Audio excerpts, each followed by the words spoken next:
I dropped bombs in space. He's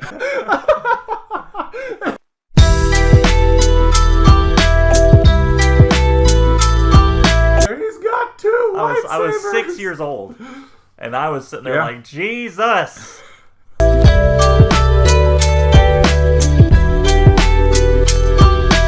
Nick Squared.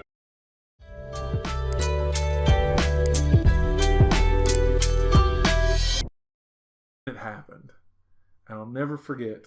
A friend of mine called me and said, again, we didn't have cable, and he said, "Have you watched this show called The Big Bang Theory?" And I said, "No, I haven't." And being a dork and a nerd, immediately thought it's like a science show, like Big Bang Theory. Is this going to be a documentary? I love documentaries. And he said, "No, it's a show for nerds." Is the way it was described to me. Sure, okay. And that's exactly what I said. I said, we have that. It's Star Trek. Like, what do you mean? Does he mean a show about nerds? Yeah, he said a show for nerds. For nerds. And so I watched the first season. And when you go back and watch the first season, they're super awkward. Yeah. Super relatable. He can't talk around women. He fumbles his mouth. And then there's Sheldon. And it was fantastic. And I remember watching it, and I'll never forget, and I still have it, I have a Human Torch belt buckle. And I had it before the show. I got it at a comic book store. And I remember watching the show and seeing Howard with his belt buckle. And I looked down at my belt buckle, and I was like, I've never related. You can't relate with Captain Jean-Luc Picard. No, you can't. He's who you want to be. Yeah. But not who you are. I looked at these, in lack of a better term, losers. And I was like, that's me. That's my people. And then something really weird happened, and I noticed that like the action figure aisle in Toys R Us started getting bigger. Yeah. And then it became 2 aisles, and then 3 aisles, and these giant cardboard cutouts. I remember the first time I went to a Walmart and they had a Green Lantern t-shirt. Yeah, that blew me away. And we started getting shirts with comic book characters on them. And it's so normal now. It's so normal now. But it used to not. Trust me, it wasn't normal before. And I remember being so excited because I honestly, you're going to laugh, but I thought this can't last. Yeah, I thought it was a fad. Yeah, we're just going to fade back out into obscurity. And it was wonderful. But then... I got to give credit to Hot Topic, too. Yes, Hot Topic with a t-shirt wall. Still going strong. I got a Cat Cthulhu shirt from there the other day. Making Cthulhu mainstream. Yeah. Hashtag Cthulhu is going to be my call this year. But I remember the first time I saw somebody who bullied me for being a nerd. Oh yeah. Wearing a nerd shirt. Yeah. That's man. We're back on the MCU. The MCU being as big as it is like, what the hell, guys? And they're wearing like Captain America shirts, and they're like, "Oh yeah, we've always been a fan." No, you haven't. You were Red Skull to me. Yeah, you weren't. You liked freaking. I don't even know who these people. But no, I have a issue with Big Bang Theory, and it happened because they okay. So there's an episode where they had to dress up as the Justice League of America. Oh, I remember they all dressed up like the Flash at first, right? No, that was a different one. No, I can't remember, but look, anyone that likes Big Bang Theory, the show is funny. I have friends that act like Penny around me and my friends. I didn't finish the show. I haven't finished the show either. Once the nerd got the girl and everything started coming up. So yeah, you can end it now. I was like, this is unrealistic. Yeah. Move on. No. I'm not actually. Okay, look, my friend is in a serious relationship with a girl that is getting her first dose of nerdism through us. And she is acting like a total Penny. And it's real. It's funny, and sometimes she's really cringy about how she describes us. Anyway. Not in a realistic sense at all. But so they're all dressed as the Justice League. And Raj is pissed because he has to dress as Aquaman, and he keeps downing Aquaman. And that's when I knew that these people are very surface level, superficial comic lore, because anyone that'll read through Justice League or any Aquaman stuff or anything DC knows that Aquaman is strong and scary and Especially- powerful. He can go toe to toe with Superman on a good day. Yeah. For a while, he cut his hand off and he had a big hook for Yeah, a hand. yeah. And then I think after Flashpoint, I don't remember the exact issue. Ooh. Whenever he was in a bar and he was drinking and he was paying with like Atlantean money, like gold doubloons almost. Like it was Right. And people started making fun of him because he was Aquaman. And then he sucked the moisture out of their bodies and turned them into husks while they were laughing at him for talking to a fish. Wow. And I remember reading this going, Aquaman's awesome. But yes, the show really, really downed on Aquaman. And I agree 100%. That was when I didn't feel like these were nerds anymore. But it's still funny. Still funny, great show. We're not downing on it. It changed the way people look at nerds. It changed the way For sure. people started really looking at us like actual people now. And in all honesty, I know we hark on certain pop culture things, but anybody who's a fan of Star Wars is fine in my book. For sure. We're gonna hang out. Yeah, we can disagree on stuff. That's the fun Yeah. part. The fun part is having the conversations. Exactly. You read comics, that's great. You don't read the comics I read, that's fine as well. You don't read comics at all. You just like the movies. That's absolutely fine. That's still something relatable. It's so big now that anybody can have their little portion of it and enjoy it. And it's nice that new fans of the mediums make me very happy. Especially now. Here's one thing I'll give to the character Rey. Mhm. Girls really My daughter, are super into Star Wars now, and that makes me very happy. she did, and again, and honestly, and we know this, that when you look at a production like a movie, Mm-hmm. and you say, look, this is a bad movie because I don't like how this was done.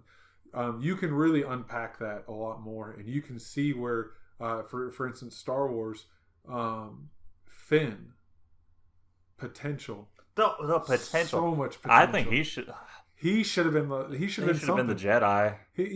Let Sith Rey would have been awesome. Kill Kylo. Kill Kylo in the first movie. Finn and Rey have a standoff for the rest of the film. Oh, that'd have been great. That'd have been awesome, but But that's not the actor or actress's that's fault. not their fault. No, In fact, if you asked John Boyega, he'd probably be like, "Yeah, you're right. That's what we should have done." Yeah. So and it comes back to there's bad writing and stuff, but Finn was great, but Rey did an awesome job. And like I said, my daughter was into Star Wars beforehand, but now seeing a main character, They have a costume. they have a costume. My daughter can be somebody besides Leia, Exactly. and They can be the main they character. can be the main character, and that comes that opens up to a whole new, much larger discussion. But the importance of representation Mm-hmm. to see, for everybody to get that moment where they can see themselves. Big Bang Theory for us. Yep. They made a movie about us. Of course, we're significantly dumber than they were. Yeah. We're not physicists, Right. but they made a movie about people like us. Seeing Rey on the big screen holding a lightsaber and watching my daughter's eyes light up as she was like, "I can be a Jedi. Yep. I can be." Now again, the writers and what they did just trashed it, but for It a is child, still for kids. It was still magical. still magical. And a lot is cool. Yeah, not as cool. But no, so that was really, really awesome. And the thing is being a nerd, being a dork, being into pop culture things, at the end of the day, we're no different than your jocks and your football people. I'll watch two grown men argue about which team is better, and will quote, being in Georgia and this close to the Alabama line, Right. it's almost part of your nutrition. You eat, you drink water, you argue about who's better, Georgia or Alabama. Yeah, exactly. But at the end of the day, they both love football. Exactly. And full disclosure, me and Nick like manly things too. I'm a martial arts enthusiast. I've been downgraded from practitioner to enthusiast now. And I love UFC and combat sports. And I'll talk to you about it all day. Sometimes you just get aimed in a direction and your little monkey eyes absorb it and go, "This is what I like." This is what I like. Absolutely. And I'm into manly things too. I'm actually a very proficient knitter. I can make some socks. Ooh. Ain't nobody do dishes better than me, you know what I'm saying? No, no, we have other passions, but being into pop culture, being into nerd things takes up a large portion of our fandom stuff. But it bleeds into other things, and I've seen that when I watch films, especially like horror films. I really enjoy a good spooky. Oh yeah, spooky film. I just want to get lost in a story, and I just enjoy stories, whether it be nerd stories, whether it be whatever. I can get into anything as long as it's got a good story. Let me forget that I'm sitting on my couch. for sure. Bring me in that evil dies tonight. I want to believe. I want to believe that Michael Myers is done. Even though we've already had another movie announced, I want to know that he is going to die. I will say this though: if you haven't seen, what it was it Halloween Ends? Yeah. If you haven't seen it, go see it. One of my favorite. I wish Michael Myers would have died in Kills. It would have been better. Yes, but the best supporting actors in that movie, Big John and Little John. Big John and Little John were the best part of Halloween Kills. Yes. I would have watched a whole movie about them. Watching Big John and Little John, one, they were phenomenal. Two, their house. It's so good. It's such a good house. It's classic. People bought an old house and updated it. It's so, you never think about making a house a little darker, and Yes. it's so dark and, chocolate colored walls. Beautiful. And that was dim lighting. That was also the moment that Nick and I went and saw that movie together in theaters, and we're watching a horror movie that's arguably part of one of the best horror franchises. Okay, I'll let you say it. I'll say one of the best. Sure. Not the best. The Michael Myers, the Halloween movies were a staple from my childhood. Okay, yeah. Freddy Krueger, Jason, it was a big part of it. Anything in like the last 10 years besides Rob Zombie's remakes of it. But so we're sitting down watching a movie that we're almost childlike giddy excited to watch a slasher film.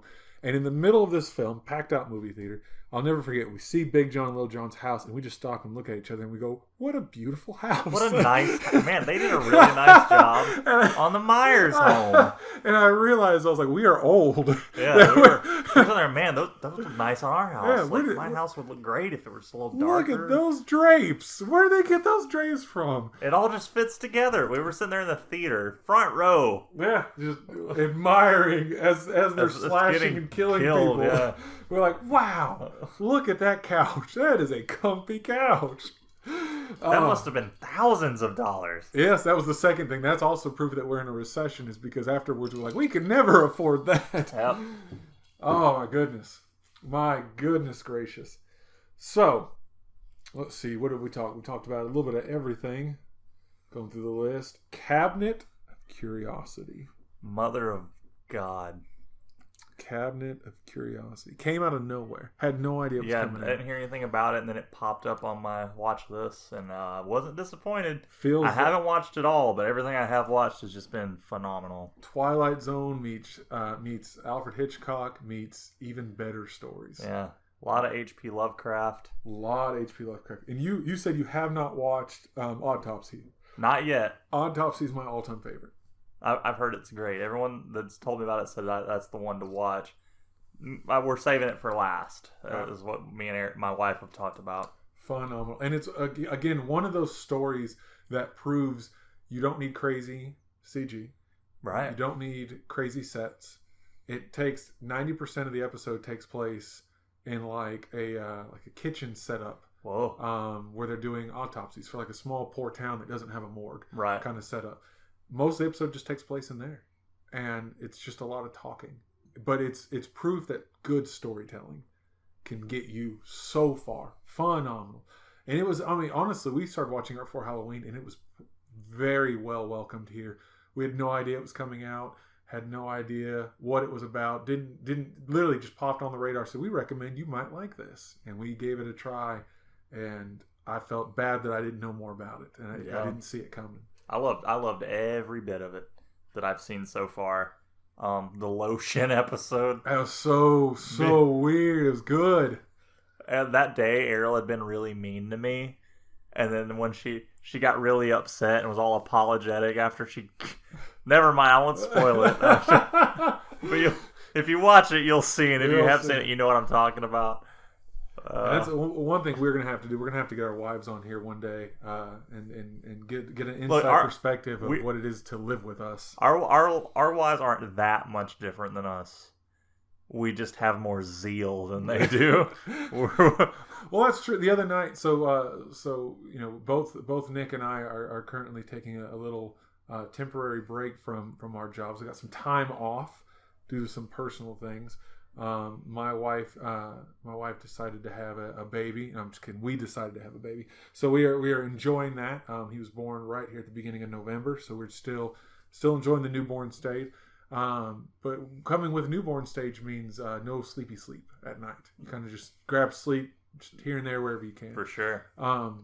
That also, and I'm trying to be supportive. My wife just had a baby. It's a big deal. So I'm trying to do dishes and laundry. I'm trying to do all the stuff that we would normally do together. I'm trying to take everything off her workload that I can. Yeah. Because there's certain things I can't do. And I'm also not recovering from a major trauma of pushing out a giant child. But one night I woke up like 3 a.m. Mm-hmm. Just middle of the night. And she had the TV on and was sitting up feeding my son. And she had grabbed the PlayStation controller. And I wake up to hear the final speech before the Rohirrim ride on what is it? It's Helm's Deep. For death!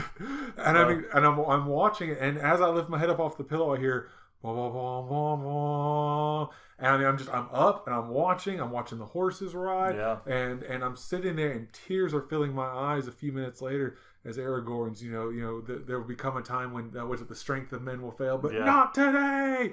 And I'm watching it, and I realize that means that out of all the things my wife could have streamed, she went out of her way to find Lord of the Rings, right, and watch Lord of the Rings on her own. So yes, she plays it off that she is not a nerd. And there's That's ridiculous. Yes. If you guys knew her, you would understand how ridiculous that is. This is what we're into. Also, some fun things that we've got coming up in later episodes. We got a lot more things to talk about. We also there is a third part of our fellowship, our tech guru and electronics extraordinaire, Mr. Brandon. He will be joining us for parts of it. You guys are going to absolutely love him. So Brandon is our age. He was raised in the same time frame that we were raised in. But up until about 2 years ago, he had never seen, read, watched, knew nothing of Harry Potter. Mother of God. He lived under a rock his entire life. So it was very exciting to see him go through. I remember he would come to work and would be just excited to tell me about something that happened in like the third book. And he was like, "You're never going to believe this." Well, I believe you because it was 10 years ago.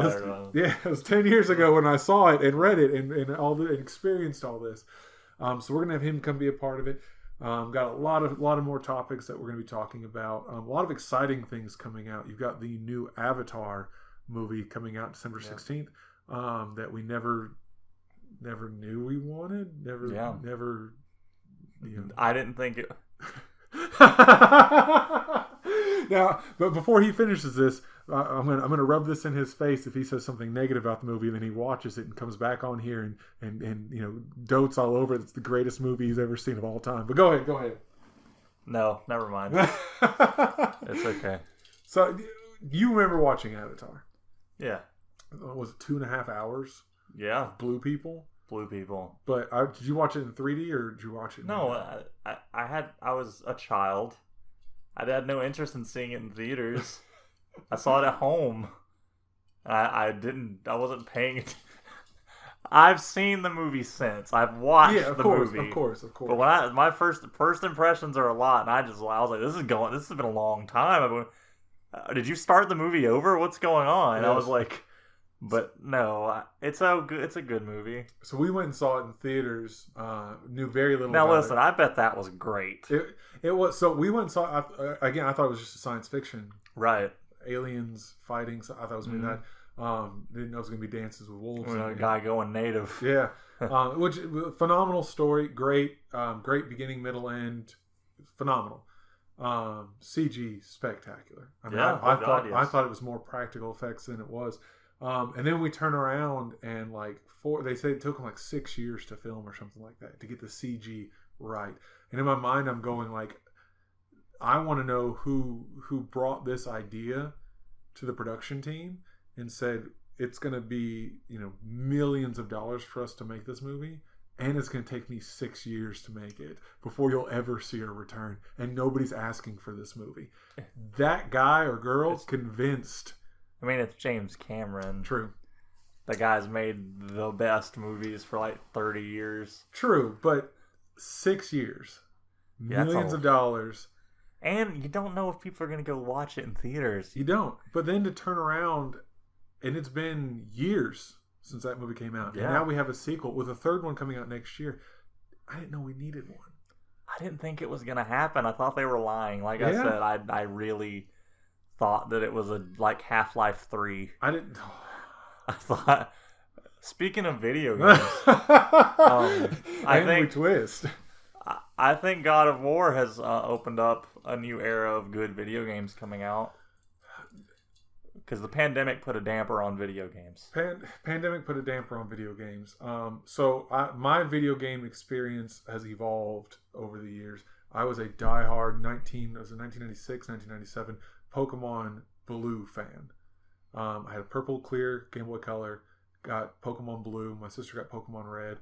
Threw me into the world of Pokemon, which in and of itself is just amazing for that. Side note, Ash Ketchum just won. Finally. The Pokemon League. He's finally the very best, like no one ever was. Exactly. Till next season. Brock and Misty weren't even there. I don't want to talk about that. But no, so I was a diehard Pokemon fan. And then we had a Sega Game Gear and had a Sega Genesis. Oh, yes. Super Nintendo. And then we got the Nintendo 64. And I was introduced to Mario 64. Which that game changed everything.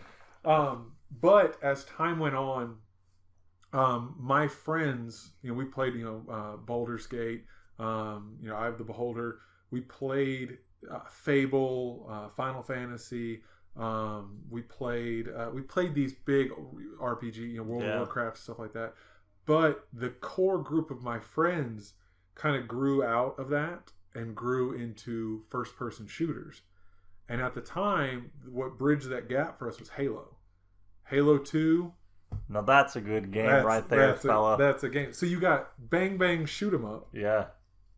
Space things and aliens and plasma swords. Yeah. And it fed my nerd, but it also fed this new thing of first person shooters. Yeah. And that's a good it'd be a good study to see how the nerd culture crossed over with the mainstream guys. Halo really bridge. You could talk to anybody in my school. You could go talk to anybody and say, "LAN party, my house," or "Are you getting on tonight?" Anyone, anyone on the football team. Yep, everybody played Halo. Everybody played Halo. In my group, I had people that hunted all the time, that fished all. Were country boys. Yeah, played Halo on the weekends. I mean, they couldn't talk. I probably couldn't talk to you about the lore.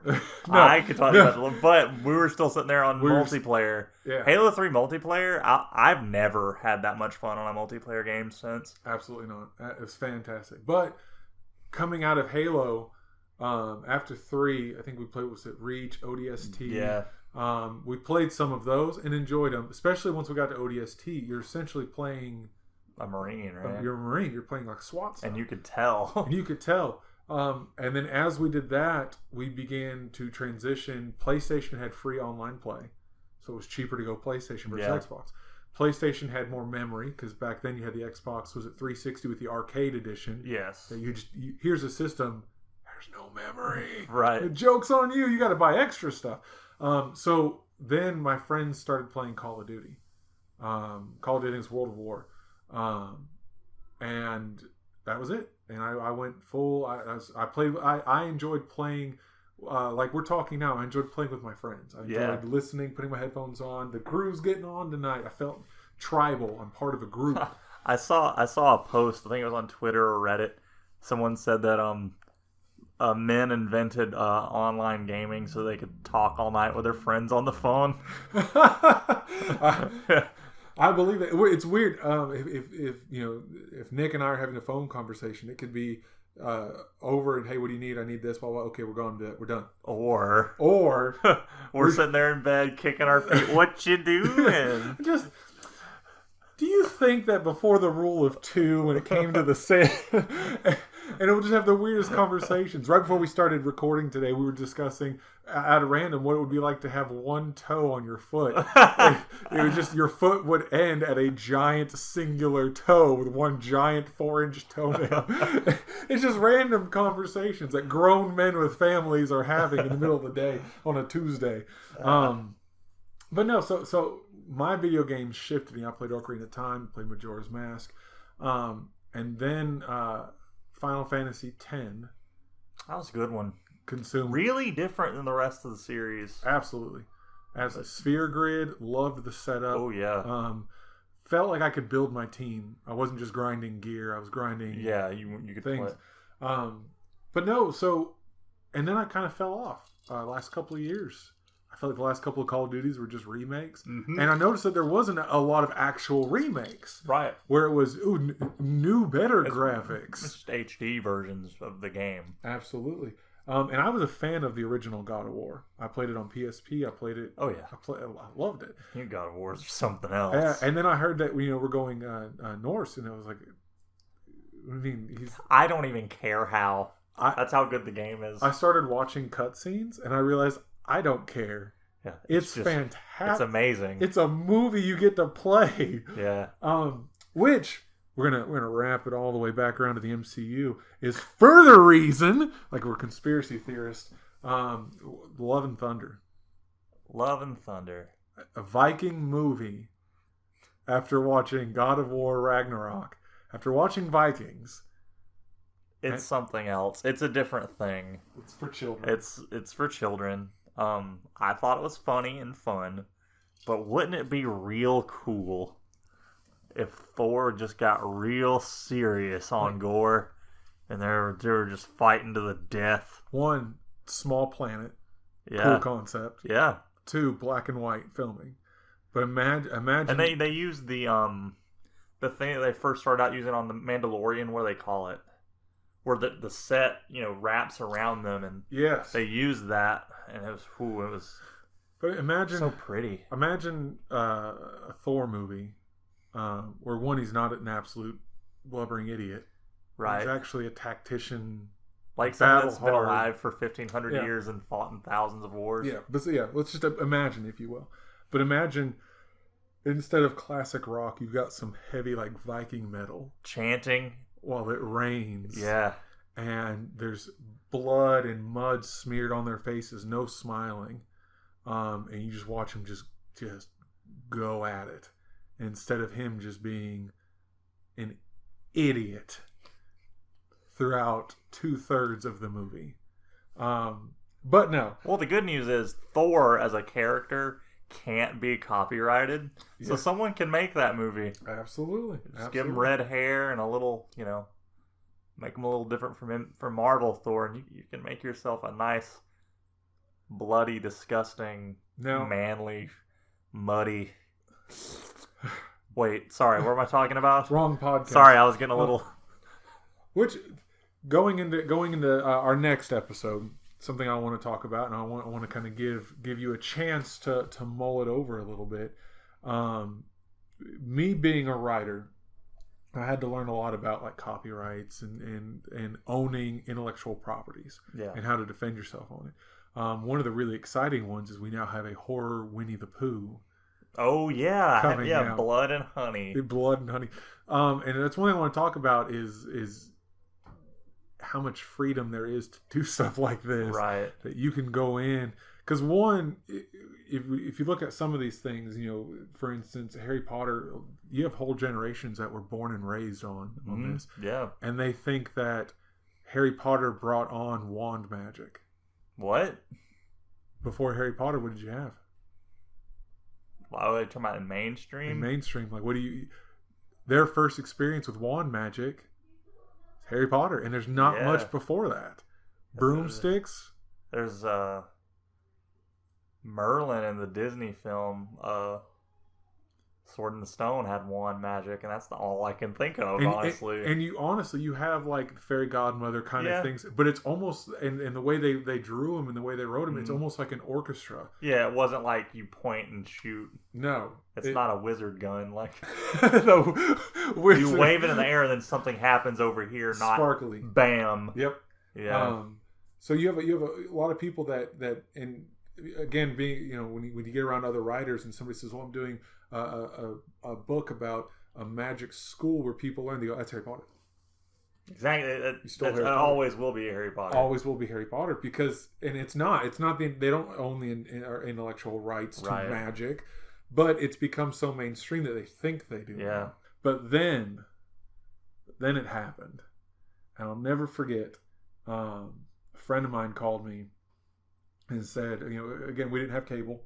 These people didn't have a budget. But when you are very self-aware of what you're making, it makes it better. It makes it better. Yeah, they knew what's going on. It's like when people harp on bad movies, no one thought Velocipaster was going to be a good phenomenal movie. Yeah. But that guy didn't go in there trying to win an Oscar. No, he should get an Oscar. He deserves something. Yeah, that was great. Just the fact that he went out and did it's a good thing. I'll never forget. Have you ever seen Iron Skies? Yeah. you have alien reptilian Hitler riding a T-Rex on a moon base. Yeah. They knew what that was. They knew what that was. And nobody tried to be anything other than what it was. Yeah, exactly. And there should be a separate award show for that. Just specifically for reptilian alien Hitler. Not downing on these guys, rewarding them for doing what they were wanted to do. And their acting's phenomenal. Because you have to chew the scenery. You have to chew it up in an awful way. Absolutely. You have to talk like, give me a line. What? I don't know. You know what I mean? Like, you have to do that. You have to. Yeah, I don't know. You gotta give emotion. And for me, one of the most emotional scenes, Samwise looking at Frodo on the basis of Mount Doom when he's trying to help his friend up, and his friend's just the weight of the ring, the weight the malnutrition, everything's weighing on him, and you have that awesome scene where Sam's looking up and you're walking into lava. Yeah, heavy stuff. And your friends are dying and you're thirsty. Sure. And he does that scene. My dad laughs at me every time where he's like, "I can't carry the ring." And but he can carry you. And he throws Frodo on his back. Yeah. And I mean, it's heavy. Just sells it. It's heavy. But what about how he looked at him at the end of Lord of the Rings? You mean the bedroom scene? You mean how they all looked at Frodo as a bunch of men stood around while hobbits tickled each other in the bed? Little hobbits, yeah. And I believe that is where we will leave this episode off at, is a bunch of grown men laughing at a bunch of male hobbits tickling each other in the bed. I have been Nick. I've also been Nick. And this has been our podcast.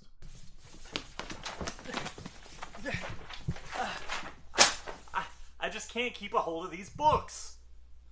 Do you suffer from books that constantly fall out of your hands? Try The Broken Scale by Nick Clausen. Oh, a paper cut. We're also on digital. This is too floppy.